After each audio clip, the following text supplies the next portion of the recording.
Les étudiants en toge ici présents recevront dans un instant leur diplôme qui sanctionne leur formation de 3 années d'ingénieur en agrométéorologie à Agrimet CCR AOS. Cette formation s'inscrit dans le mandat d'Agrimet qui, rappelons-le, consiste à former et à informer dans les domaines de la sécurité alimentaire et nutritionnelle, la maîtrise de l'eau, la lutte contre la désertification et les changements climatiques au Sahel et en Afrique de l'Ouest. Ainsi, la présente cérémonie marque la fin du cycle de formation de 20 étudiants, dont 17 boursiers de l'Union européenne dans le cadre mondial pour les services climatiques, GFCS Clim SA, 2 étudiants de l'Organisation météorologique mondiale, OMM, et un étudiant du gouvernement togolais. La sortie de ces 20 ingénieurs en agrométéorologie porte le nombre total de diplômés formés par Agrimet depuis sa création à 1777, dont 161 ingénieurs en agrométéorologie, 177 techniciens supérieurs en agrométéorologie et 110 masters en changement climatique et développement durable.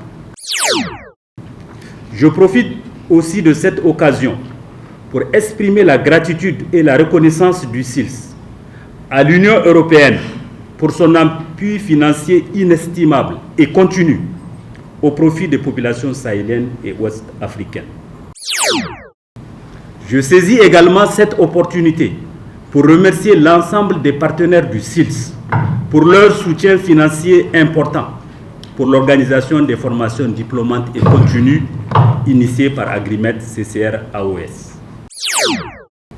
Mes remerciements s'adressent également aux autorités nigériennes et au peuple nigérien pour toutes les facilités accordées à Agrimet CCR AOS dans le cadre de ses missions d'information et de formation.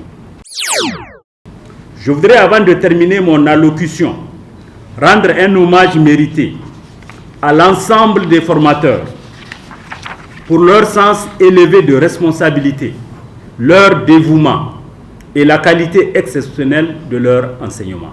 Enfin, chers diplômés, alors que vous vous apprêtez à retourner dans vos pays respectifs, emportez avec vous non seulement ce diplôme, mais aussi l'engagement indéfectible envers le développement et le bien-être de nos communautés. Et 17 d'entre eux sont bénéficiés d'une bourse du projet CLIMSA.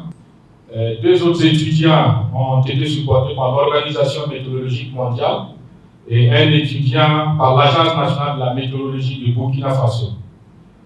Parlant des mémoires de fin d'études, ils ont été encadrés conjointement par des experts du centre régional Agrimet, des enseignants-chercheurs de l'université Abdul Moumouni, de l'université de Maradi, de l'université des Indes, donc tous du Niger, aussi de l'université Joseph Kizerbo, de l'université Nazi Boni du Burkina Faso, de l'école africaine de météorologie et de l'aviation civile et des agences nationales de la météorologie.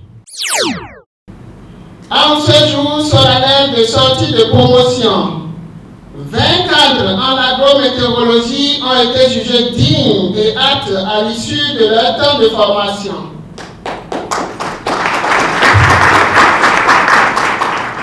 Ils auraient été 21, mais le sort en a décidé autrement.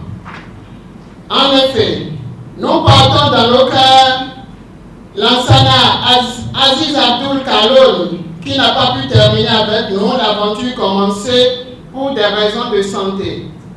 Nous sommes convaincus et persuadés qu'avec les connaissances acquises et les capacités renforcées ici au centre régional Agrimet, d'être à la hauteur et de relever les défis de notre temps. Toutefois, il est important de souligner que le séjour ne s'est pas passé sans difficulté et nous pouvons énumérer quelques-unes. Un planning de cours touffu avec une marge de manœuvre très faible pour les travaux pratiques. La La cherté de la vie inadéquate avec un moyen de subsistance mis à la disposition, rendu encore plus complexe avec les événements sociaux politiques. Des conditions hygiéniques insuffisantes au niveau de notre cité. Absence d'un restaurant estudiantin au niveau de l'hébergement. Il serait souhaitable de veiller à ce que tout étudiant qui entre au centre climatique régional Agrimet en sorte bilingue et que les cours soient dispensés dans les 2 langues. D'accorder plus d'horaires aux outils comme ArcGIS, QGIS et Python pour le traitement des données.